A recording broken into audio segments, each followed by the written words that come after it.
गांव में सुबह का वक्त था। खेतों पर हल्की धुंध छाई थी और पंछियों की आवाज के बीच चौधरी परिवार का आंगन एक बार फिर शोर से भर गया था। चौधरी रामलाल के दो बेटे थे, बड़ा बेटा रघुवीर और छोटा देवेंद्र। दोनों की उम्र में सिर्फ 4 साल का फर्क था, पर जिद में दोनों बराबर। रामलाल ने अपनी पूरी जिंदगी खेतों में गुजारी थी और अब जब बुढ़ापा आया तो उसे सबसे ज्यादा डर अपने बेटों की आपसी दूरी का था। रघुवीर जिम्मेदार था, पर थोड़ा अक्खड़ स्वभाव का। गांव में उसकी बात लोग मानते थे। देवेंद्र थोड़ा नर्म दिल पर गुस्से वाला था। माँ सीता देवी दोनों बेटों को बराबर प्यार करती थीं, पर जब कभी दोनों में झगड़ा होता तो पूरा घर 2 हिस्सों में बंट जाता। उस दिन भी कुछ ऐसा ही हुआ। बात बस इतनी थी कि किस खेत में हल पहले चलेगा, पर वही बात इतनी बढ़ गई कि दोनों ने एक दूसरे से मुंह मोड़ लिया। रघुवीर बोला, छोटे, अब बहुत हो गया, अब बंटवारा ही कर लो। माँ का दिल कांप गया। बेटा, ये क्या कह रहा है, बाप की जमीन का बंटवारा करोगे? रघुवीर बोला, माँ, जब एक खेत के लिए रोज झगड़ा हो रहा है तो क्यों ना हिस्से साफ कर लिए जाएं?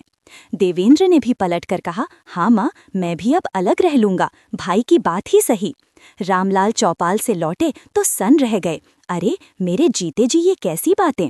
उन्होंने गुस्से में डांट लगाई। बेटा, जमीन का बंटवारा करना आसान है, पर दिल का बंटवारा नहीं होता। मगर रघुवीर की आंखों में जिद थी। उसने कहा, बाबूजी, मैं सिर्फ अपना हक मांग रहा हूँ। देवेंद्र भी पीछे नहीं हटा। उसने कहा, मैं भी वही चाहता हूँ जो मेरा है।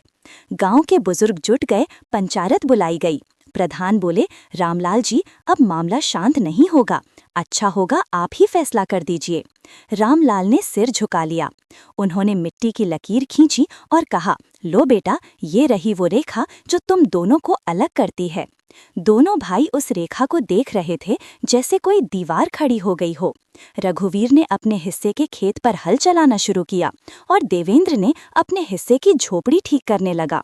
माँ चौखट पर बैठी दोनों को देखती रही। उसकी आंखों से आंसू बहते रहे, लेकिन किसी ने ध्यान नहीं दिया।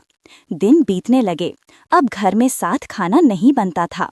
माँ दोनों के बीच दौड़ती रहती, कभी रघुवीर के लिए रोटी लेकर जाती तो कभी देवेंद्र के लिए दूध। दोनों बेटे अब भी माँ को माँ कहते थे, पर उस आवाज में पहले जैसी मिठास नहीं थी। एक शाम देवेंद्र खेत से लौटकर आया तो देखा माँ उसके हिस्से की मिट्टी में बैठी कुछ खोद रही थीं। उसने पूछा, माँ, क्या कर रही हो? माँ बोली, मैं वो बीज ढूंढ रही हूँ जो तुम्हारे बापू ने बोए थे। शायद अब वो उगे तो इस घर में फिर से शांति आ जाए। देवेंद्र कुछ नहीं बोला, बस चुपचाप वहां से चला गया। गांव में अब सबको मालूम था कि चौधरी के घर में भाई की जिद चल रही है। लोग बातें करने लगे, देखो, रामलाल के बेटे तो अब दुश्मन बन गए। कोई कहता बड़े वाले ने गलत किया, कोई कहता छोटे को भी अकल नहीं। लेकिन सच ये था कि दोनों की गलती एक जैसी थी। जिद ने रिश्ते पर जीत पा ली थी। कुछ महीनों बाद फसल तैयार हुई। दोनों के खेतों में अच्छी पैदावार हुई, पर न माँ खुश थी न रामलाल। दोनों को लगता था जैसे ये फसल बरसों की मेहनत का नहीं, बल्कि रिश्तों के टूटने का परिणाम है। एक दिन रामलाल बीमार पड़ गए। डॉक्टर ने कहा, अब ज्यादा वक्त नहीं। माँ ने दोनों बेटों को बुलाया। दोनों अलग अलग ओर से आए, पर आंखें झुकी हुई थीं। रामलाल ने कहा, बेटा, मरने से पहले मैं सिर्फ एक चीज चाहता हूँ, तुम दोनों उस रेखा को मिटा दो। रघुवीर ने कुछ नहीं कहा। देवेंद्र ने भी चुप्पी साध ली। कुछ पल बाद रघुवीर बोला, बाबूजी, अब देर हो गई है। रामलाल की आंखें भर आईं। उन्होंने कहा, बेटा, देर तब होती है जब दिल मर जाए, और मैं जानता हूँ तुम दोनों के दिल अभी जिंदा हैं।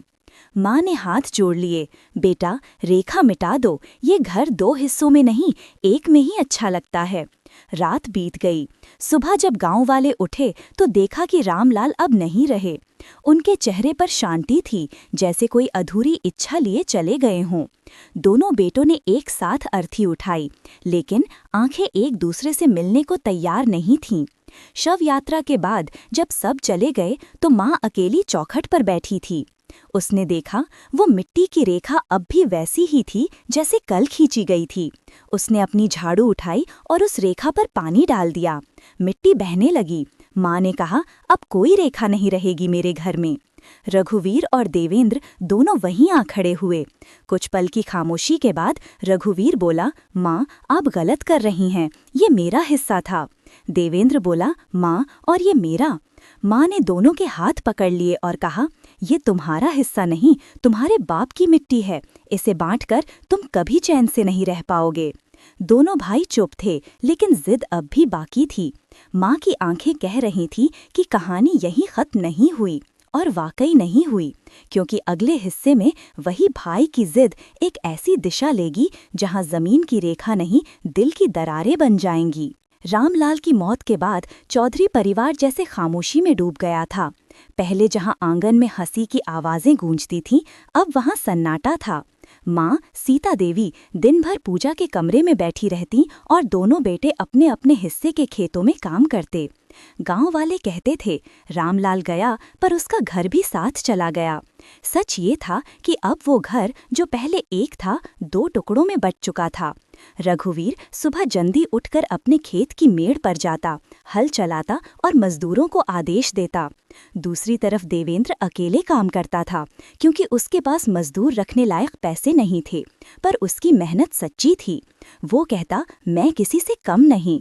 रघुवीर को जब भी देवेंद्र खेत में दिखता, उसके अंदर एक अजीब सी चिढ़ उठती, जैसे वो अपने छोटे भाई को नीचे देखना चाहता हो। और यही चिढ़ धीरे धीरे नफरत में बदलती जा रही थी। माँ बीच बीच में दोनों के पास जाती। कभी रघुवीर के खेत में जाकर पूछती, बेटा खाना खा लिया? तो कभी देवेंद्र के घर जाकर कहती, बेटा रघु से झगड़ा मत करना। मगर अब माँ की बातों का असर पहले जैसा नहीं रहा था। रघुवीर अक्सर कहता, माँ अब हमें अलग रहना ही ठीक है। और देवेंद्र कहता, माँ आप क्यों बीच में आती हैं, अब तो सब बट ही चुका है।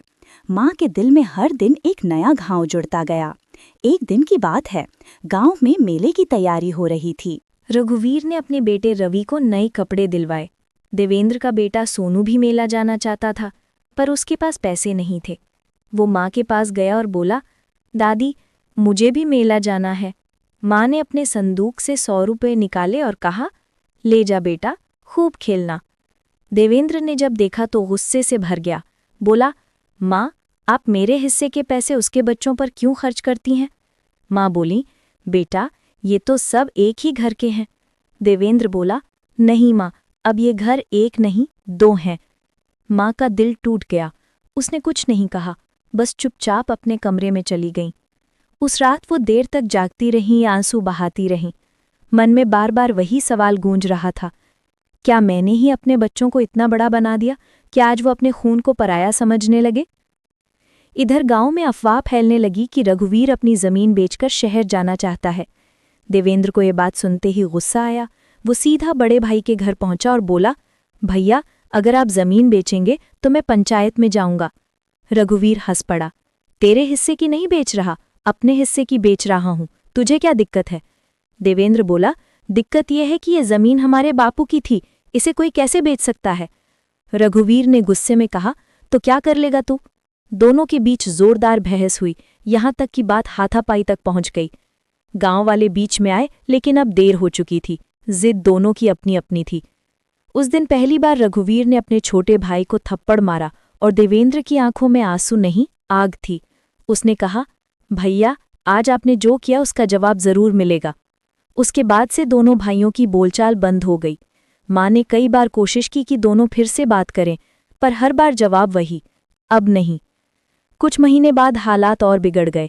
रघुवीर ने अपने खेत का एक हिस्सा सचमुच बेच दिया। गांव में हड़कंप मच गया। देवेंद्र को जब पता चला तो वो सीधा तहसील पहुंच गया और रजिस्ट्रेशन रुकवाने की कोशिश करने लगा। वहां जाकर बोला, ये जमीन हमारे पूर्वजों की है, कोई इसे नहीं बेच सकता। लेकिन कानून के हिसाब से सब कुछ ठीक था, क्योंकि हिस्से बांटने के बाद रघुवीर को पूरा अधिकार मिल गया था। देवेंद्र हार गया, लेकिन अंदर से टूट गया। उस रात वो घर लौटा तो माँ चौखट पर बैठी थी। उसने माँ से कहा, माँ भैया ने हमारे बापू की मिट्टी बेच दी। माँ बोली, बेटा मिट्टी बिकती नहीं, बट जाती है, और जब दिल बट जाता है तो सब कुछ बिकने लगता है। देवेंद्र ने कहा, माँ अब मैं उन्हें माफ नहीं करूंगा। माँ ने उसका सिर सहलाया, बेटा माफ कर देना ही सबसे बड़ी जीत होती है। लेकिन जिद का जहर अब दोनों भाइयों में पूरी तरह उतर चुका था।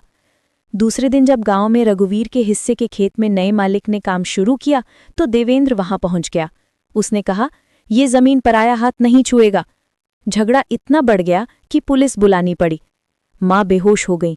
गांव के लोग कहने लगे, अब चौधरी का घर खत्म हो गया। पुलिस केस दर्ज हुआ। दोनों भाइयों को थाने बुलाया गया। दोनों की आंखों में गुस्सा, पर दिल में एक अजीब दर्द था। रघुवीर ने कहा, मुझे कोई अफसोस नहीं। देवेंद्र ने भी ठंडे लहजे में कहा, मुझे भी नहीं। पर जब माँ वहां पहुंची और दोनों को हथकड़ी में देखा तो फूट फूट कर रो पड़ी। वो बोली, बेटा, मैंने तुम्हें हाथ पकड़कर चलना सिखाया था, आज तुम दोनों एक दूसरे को गिराने पर तुले हो। थानेदार ने दोनों को चेतावनी देकर छोड़ दिया, लेकिन उस दिन से गांव में चौधरी परिवार की इज्जत मिट्टी में मिल गई। गांव के लोग कहते, देखो भाई की जिद ने कैसे बाप का नाम मिटा दिया। माँ की तबीयत अब दिन ब दिन बिगड़ती जा रही थी। वो रातों को जागती, बापू की तस्वीर के आगे दिया जलाकर बैठी रहती। एक दिन उन्होंने दोनों बेटों को बुलाया और कहा, मैं अब ज्यादा दिन नहीं रहूंगी। अगर मेरे बाद तुम दोनों ने एक दूसरे से मुंह मोड़ा तो मेरी आत्मा चैन नहीं पाएगी। दोनों बेटे सामने बैठे थे, पर कोई कुछ नहीं बोला। माँ की आंखें दोनों के चेहरों पर घूमी, एक पर गुस्सा, दूसरे पर दुख। उस रात भारी बारिश हुई, बिजली कड़क रही थी। माँ ने मंदिर में बैठकर भगवान से कहा, अगर मेरी मौत ही इस घर की आखिरी रेखा मिटा सकती है तो मुझे उठा ले। सुबह जब देवेंद्र उठा तो देखा माँ मंदिर में झुकी पड़ी थी। उसने आवाज दी, माँ, लेकिन जवाब नहीं आया। वो भाग कर गया, रघुवीर को बुलाया। भैया, माँ नहीं रही। रघुवीर के हाथ से लोटा गिर पड़ा। वो दौड़ता हुआ मंदिर पहुंचा और माँ के पैर पकड़कर रोने लगा। माँ, मैं गलत था। देवेंद्र भी वहीं घुटनों के बल बैठ गया। माँ, अब तो उठ जाओ। लेकिन अब बहुत देर हो चुकी थी। माँ की चिता जल रही थी। दोनों बेटे एक साथ बैठे थे। पहली बार दोनों की आंखों से एक साथ आंसू बहे। देवेंद्र ने धीमे से कहा, भैया, माँ ने जो कहा था शायद वही सच था। जमीन का नहीं, दिल का बंटवारा सबसे बड़ा होता है। रघुवीर ने सिर झुकाकर कहा, अब मैं सब मिटा दूंगा। अगले दिन गांव वालों ने देखा कि रघुवीर खुद अपने खेत की मेड़ पर फावड़ा लेकर गया और वो रेखा जो दोनों हिस्सों को अलग करती थी उसे पूरी तरह मिटा दी। मिट्टी में पानी बह गया और साथ ही वो जिद भी जो बरसों से दोनों भाइयों के बीच दीवार बनी हुई थी। माँ नहीं रही, पर उसकी आखिरी इच्छा पूरी हो गई थी। पर क्या ये कहानी यहीं खत्म हुई? नहीं, क्योंकि तीसरे हिस्से में भाई की जिद अब एक नई समझ और पछतावे में बदलेगी, जब रघुवीर और देवेंद्र अपने बच्चों में वही गलती दोहराते हुए देखेंगे। माँ की चिता को जले हुए महीना बीत चुका था, लेकिन उसके धुएं की गंध अब भी चौधरी के घर की दीवारों में बसी हुई थी। माँ की मृत्यु के बाद पहली बार रघुवीर और देवेंद्र ने साथ बैठकर खाना खाया था। दोनों के बीच न कोई शब्द थे, न कोई शिकवा, बस खामोशी थी। वो खामोशी जो बीते वर्षों की गलती का एहसास करवा रही थी। माँ की मौत ने जैसे उनकी जिद को जला दिया था, लेकिन राख अब भी बाकी थी। गांव वाले अब भी दोनों भाइयों को देख कहते, अब तो सब ठीक है ना, और दोनों सिर हिला देते। पर दिल के अंदर एक बोझ अब भी जिंदा था, मिट्टी का कर्ज जो सिर्फ जमीन का नहीं, माँ के आंसुओं का था। रघुवीर अब बूढ़ा हो चला था, उसके बाल सफेद हो चुके थे, पर माथे की सलवटें अब भी वही पुरानी जिद की गवाही दे रही थीं। देवेंद्र ने अपनी मेहनत से खेत संभाल लिए थे और दोनों के बच्चे अब जवान हो चुके थे। रघुवीर का बेटा रवि शहर में पढ़कर लौटा था और देवेंद्र का बेटा सोनू अब गांव के खेतों को चलाता था। दोनों बच्चे शुरू में साथ खेलते थे, लेकिन धीरे धीरे वही पुरानी दीवार फिर उभरने लगी। एक दिन रवि ने कहा, पापा, आप गांव में क्या रखा है? चलिए ये खेत बेचकर शहर में मकान लेते हैं। रघुवीर ने पहले कुछ नहीं कहा, फिर बोला, बेटा, ये खेत सिर्फ जमीन नहीं, तेरे दादा की सांसें हैं। रवि हंसकर बोला, पापा, जमीन से ज्यादा जरूरी जिंदगी है। देवेंद्र ने ये बात सुनी तो गुस्से में भर गया। वो बोला, रघु भैया, आप अपने बेटे को समझाइए, ये जमीन बिकने नहीं दूंगा। रघुवीर ने कहा, देव, अब मैं वैसा नहीं रहा जैसा पहले था, पर बेटे की जिद तो वही है जो कभी मेरी थी। देवेंद्र ने कहा, और क्या अब वो जिद फिर से इस मिट्टी को बांटेगी? धीरे धीरे वही पुराना माहौल लौट आया। रवि और सोनू के बीच खेत की मेड़ को लेकर झगड़े होने लगे। एक दिन रवि ने ट्रैक्टर चलाकर मेड़ पर से रास्ता बना दिया। सोनू ने विरोध किया तो दोनों में लड़ाई हो गई। गांव वाले दौड़कर आए और सबको वही चौधरी परिवार की पुरानी कहानी याद आ गई। रघुवीर और देवेंद्र दोनों बीच में पहुंचे, पर अब बेटे वही गलती दोहराने पर तुले थे। रवि चिल्लाया, ये खेत मेरा है। सोनू बोला, ये जमीन मेरी माँ की इज्जत है, कोई नहीं छीन सकता। दोनों ने एक दूसरे को धक्का दिया। देवेंद्र ने रोकने की कोशिश की, लेकिन गिर पड़ा। रघुवीर ने अपने बेटे को झापड़ मार दिया। शर्म नहीं आती? वही जमीन जिसके लिए मैंने अपने भाई को खोया, आज तू उसी के लिए लड़ रहा है। रवि चौंक गया। पहली बार उसने अपने पिता की आंखों में वो दर्द देखा जो शब्दों से नहीं, पछतावे से बोलता था। देवेंद्र ने भाई का हाथ थामा और बोला, भैया, जिद फिर लौट आई है, पर इस बार हम हारेंगे नहीं। रघुवीर ने गहरी सांस ली और कहा, हाँ देव, अब ये रेखा हमसे आगे नहीं जाएगी। शाम को दोनों भाइयों ने गांव के लोगों को बुलाया। चौपाल में सब इकट्ठे हुए। रघुवीर खड़ा हुआ और बोला, गांव वालों, मैंने एक गलती की थी जो आज तक मेरी आत्मा पर बोझ बनी रही। मैंने जिद में अपने भाई से घर बांट लिया, खेत बांट लिए, पर चैन नहीं मिला। आज मैं अपने बेटे की जिद को मिट्टी में दबा रहा हूं। ये जमीन अब किसी की नहीं, सबकी है। गांव वाले हैरान थे। देवेंद्र ने आगे बढ़कर कहा, भैया जो कह रहे हैं वही मेरा भी फैसला है। ये खेत अब चौधरी परिवार की नहीं, हमारे बापू की धरोहर है। हम इसे बेचेंगे नहीं, बांटेंगे नहीं। दोनों भाइयों ने अपने बच्चों के सामने वही मिट्टी की रेखा फिर से बनाई, पर इस बार मिटाने के लिए। रघुवीर ने फावड़ा उठाया, देवेंद्र ने उसके साथ मिलकर मिट्टी बराबर की। गांव वाले तालियां बजाने लगे। मां की तस्वीर चौखट पर टंगी थी और ऐसा लगा जैसे उसकी मुस्कान लौट आई हो। उस रात दोनों भाई आंगन में बैठे थे। आसमान में तारे चमक रहे थे। देवेंद्र ने कहा, भैया, याद है जब माँ ने कहा था, मिट्टी बिकती नहीं, बट जाती है। रघुवीर ने सिर हिलाया और कहा, हाँ देव, और जब दिल बंटता है तो मिट्टी भी रोती है। दोनों की आंखें भर आईं। रवि और सोनू भी वहीं आकर बैठे। रघुवीर ने अपने बेटे का कंधा पकड़ा। बेटा, जमीन की कीमत रुपयों से नहीं, रिश्तों से होती है। इसे बांटने वाले कभी अमीर नहीं बनते। सोनू ने भी धीरे से कहा, दादा की मिट्टी अब फिर से एक हो गए। कुछ दिन बाद दोनों भाइयों ने अपने खेत में माँ के नाम से कुआं खुदवाया, सीता कुआं। गांव के लोग वहां रोज पानी भरने आते और हर बार उस कुएं के पास रघुवीर और देवेंद्र की कहानी सुनाई जाती। बच्चे पूछते, बाबा ये कुआं क्यों बनवाया गया? तो बुजुर्ग जवाब देते, ये उस माँ की याद में है जिसने दो बेटों को जिद के पार प्यार सिखाया। अब चौधरी परिवार फिर से एक साथ रहने लगा। रघुवीर और देवेंद्र एक ही चौपाल पर बैठकर बीड़ी पीते, खेत की बातें करते, बच्चों की शादी की चर्चा करते।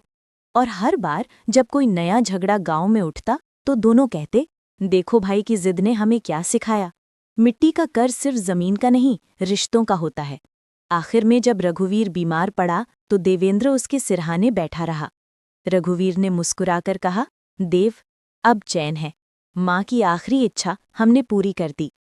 देवेंद्र ने आंसू पोंछे और बोला, भैया, अब ये मिट्टी हमें अलग नहीं करेगी। सुबह जब सूरज उगा तो रघुवीर हमेशा के लिए सो गया। पर इस बार ना कोई झगड़ा हुआ, ना कोई रेखा खिंची, सिर्फ मिट्टी थी, शांत, ठंडी और एक। गांव वालों ने कहा, अब चौधरी के घर में फिर से शांति लौट आई। देवेंद्र ने आकाश की ओर देखा और उसकी आंखों से आंसू बह निकले। माँ, अब तेरी मिट्टी का कर्ज चुका दिया। और इसी तरह भाई की जिद की कहानी खत्म हुई। एक ऐसी कहानी जो सिखाती है कि जमीन का हिस्सा कभी इतना बड़ा नहीं होता जितना दिल का हिस्सा होता है।